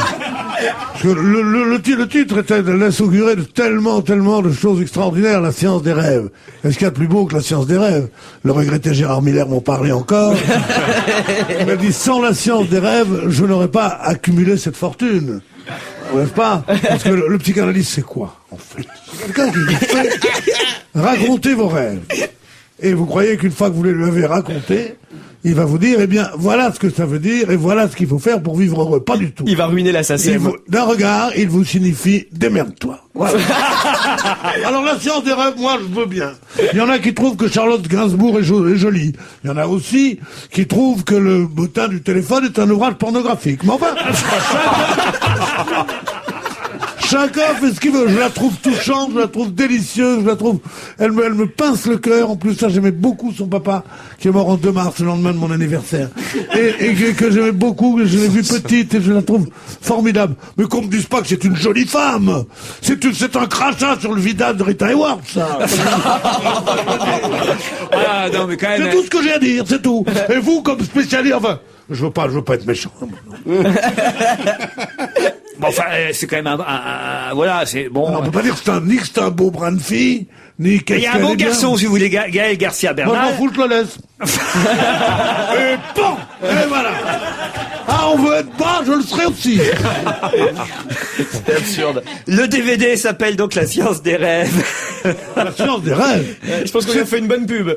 C'est un film de Michel Gondry. On se retrouve dans un instant avec Paul Vermus, mais après avoir écouté Ours, c'est un groupe qui s'appelle Ours uniquement pour vous, Pierre Bénichou. Je crois que c'est le fils Souchon qui lance ce groupe, en fait. Alors, je sais pas si c'est Pierre Souchon, parce que lui, il avait déjà fait un album avec le fils Woolsey. Voilà, Cherche Midi. Il est charmant, Pierre Souchon. Bah, ils ont appelé leur groupe Ours et ils chantent le Cafard des fanfares. Cafard des fanfares, c'était Ours. Et on m'a appris pendant la chanson qu'il s'agissait de Charles Souchon, qui est le petit frère de Pierre Souchon. Pas possible. Ça veut dire qu'il a plusieurs enfants. Oui, Souchon. mais Souchon père en parle dans ses Quelle famille, mais quelle famille. C'est lui qui avait fait C'est comme le le site internet. Brasseur, Pierre Brasseur avec son fils Claude Brasseur et son petit-fils. Ils s'appelle Alexandre Brasseur. Ah non, c'est pas pareil. Eh non, c'est pas pareil du tout. Parce que là, c'est sur 3 générations, tandis que j'ai Souchon, je me tue à vous le dire, c'est deux générations. Voilà. Vous aussi, quand vous rentrez à la maison, vous aimez bien voir votre père de Souchon qui est prêt. Pour parier les paquets.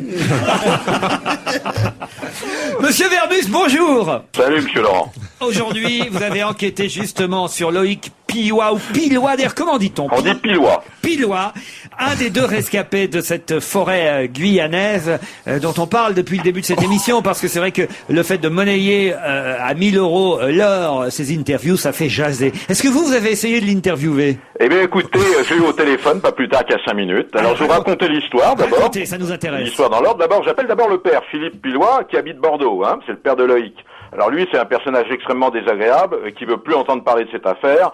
Il m'a dit, mon fils, vous avez qu'à le trouver, il habite Margaux. Margaux, c'est à côté de Bordeaux. Voilà. Bon, alors impossible, il est sur liste rouge, j'arrivais pas à le trouver. Alors du coup, j'appelle la jeune correspondante de Bordeaux, Laure Espieux, vous savez, correspondante de Libé à Bordeaux. Elle me raconte l'histoire, elle me dit, maintenant, il a flairé le filon, il veut tout monnayer. Et il me dit, c'est lui-même qui m'a fait la proposition, il me demande 1000 € pour une demi-journée d'interview. Et elle me dit, écoutez, vous avez qu'à l'appeler. Du coup, je l'ai retrouvé il y a 5 minutes.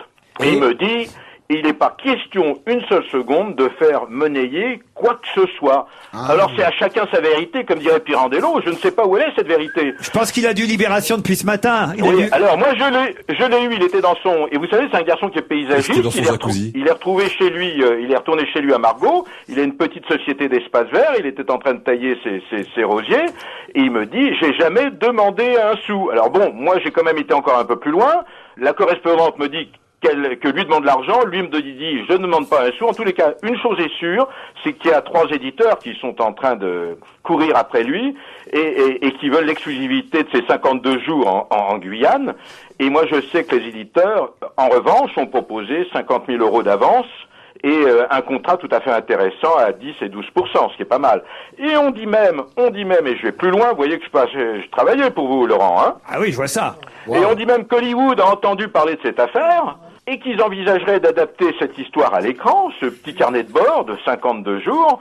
Et on parle... Pourquoi vous riez? Attendez, il y a Pierre Bénichou qui est mort de rire. C'est le plus vieux truc qu'on mettait dans les articles. Au moindre fait divers, on disait Hollywood aurait entendu parler de cette affaire. Un gros producteur serait prêt de faire un film d'action avec cette histoire émouvante. En tous les cas, inventé ça. Écoutez-moi un petit instant. Au lieu de faire le malin, moi, en un quart d'heure, j'ai joint le père, j'ai joint la correspondante et j'ai joint Loïc. Ouais. Vous ne J'ai faites calculé, ça vous a coûté 5 minutes, puisque c'est 1000 € l'heure, ça vous a coûté 5 minutes de conversation avec lui, 850 €. Oui, en tous les cas, voilà l'affaire. En tous les cas, lui persiste et signe et ne demande pas un centime. Bon, attendez, parce que Pierre vous a posé une question là qui m'intéresse vraiment. Alors, est-ce que l'histoire d'Hollywood, c'est un vieux truc de journaliste que tout le Il monde n'a pas tort, hein. Merci. Je te dis un fraternel merci. c'est trop drôle. Mais c'est bien, c'est une émission où on apprend des choses. C'est génial. s'intéresserait à l'affaire. Sophie Marceau et la cause des phoques. Alors figurez-vous que Sophie Marceau a demandé, et ça Je savais pas ça sur Christophe Lambert. Non, elle a demandé au gouvernement français d'adopter enfin une position ferme pour interdire à la fois l'importation l'introduction et la commercialisation des produits dérivés du phoque. Donc il y a une dizaine de personnalités comme ça qui ont donné leur nom et qui ont écrit au ministre de Nelly Olin, qui est ministre de l'écologie. Et des ours. Oui, et des ours. En gros, ça a été sa seule activité. Enfin, retenez bien son nom parce qu'on risque de ne plus en parler. Et puis vous avez... Elle est moins souvent en activité que le piton de la fournaise, Nelly Olin. Ah, vous êtes drôle aujourd'hui, vous.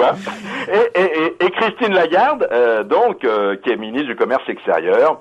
Alors, qu'est-ce qu'elle veut, Sophie Marceau? Elle veut une politique interdisant définitivement l'importation de tous ces produits dérivés. Alors parmi les gens qui soutiennent Sophie Marceau, il y a Rulio Iglesias, il y a Jane Birkin, il y a le Québécois qui est courageux, puisqu'il est québécois, c'est Anthony Cavana. Comme ça au moins on parle de lui, sinon on parlerait pas de lui. Il y a Didier Bourdon. Alors il va y avoir... La contrainte du phoque au Cavana est quelque chose qui est très très connu. Et il y a la violoniste, il y a une grande violoniste, Anne-Sophie Mutter, mais vous, comme vous êtes tous incultes, vous ne connaissez pas, mais elle a prêté son nom. Non mais il y a Wonderbra aussi, donc, qui soutient... Non, écoutez, c'est un truc sérieux, ça, faut pas plaisanter. Alors, des actions vont être mises en place, comme chaque année. Alors, dans les actions, premièrement, perturbation de défilés de mode, ça c'est classique. Manif devant les magasins de fourrure, c'était classique. Écoutez, le gouvernement canadien a autorisé les chasseurs à tuer 270 000 phoques. Et alors? Et alors quoi? Et alors c'est quand même énorme. Et alors, non mais c'est grave ou pas? On a tué 3 millions de vaches, si vous êtes au courant, on en mange tous les jours. Est-ce qu'il faudrait interdire le cuir? Ah non mais vous êtes vraiment anti-écolo. Tu veux détruire la planète, en fait. Ils sont en voie de disparition. Depuis qu'on est là, il y a 1000 papillons qui sont morts. Non mais sérieusement, on tue des poules, des cochons, des vaches, des veaux et des agneaux. Combien de papillons ont été emportés au bout de 2 heures?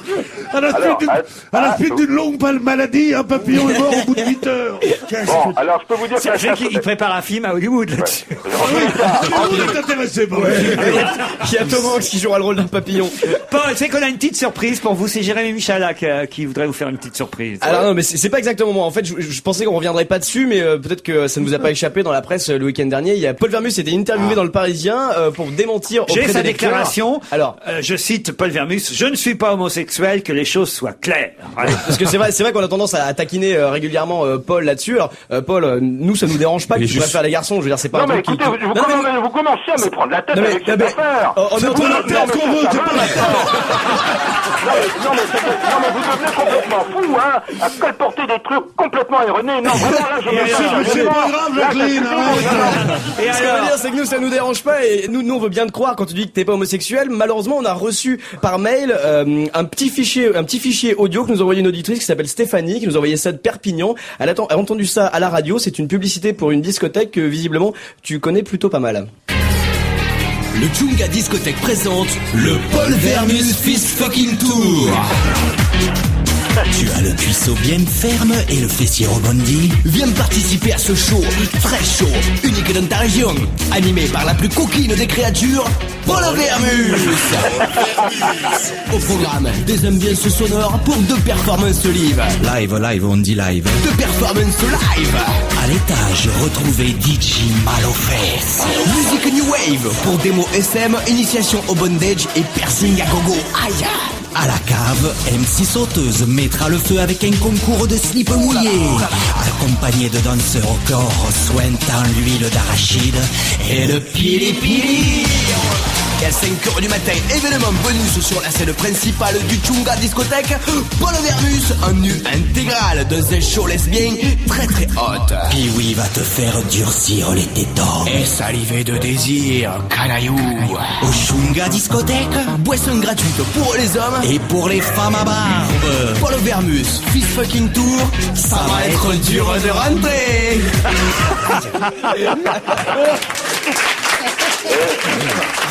Puis oui, des explications, Paul. C'est bien ce que vous avez fait, je vous félicite, mon petit nain, c'est très bien. Mais là, maintenant, ça va. Trop, c'est trop. Faut se calmer. C'est pas moi, ça passe sur une radio dans le sud de la France. C'est un type qui a quand même une femme, des enfants. André Gide aussi, remarque. Non, puis oui. Oui, mon Laurent. Vous nous pardonnez? Je sais pas. Alors on arrête. On arrête parce que d'abord, il y a Sophie Marceau qui nous le demande. Non, maintenant, on arrête. Allez. On se retrouve au 7 ce soir. Allez, on vous embrasse, Polo. À très vite. Merci. Salut. Et nous, on se retrouve demain entre 16h et 18h.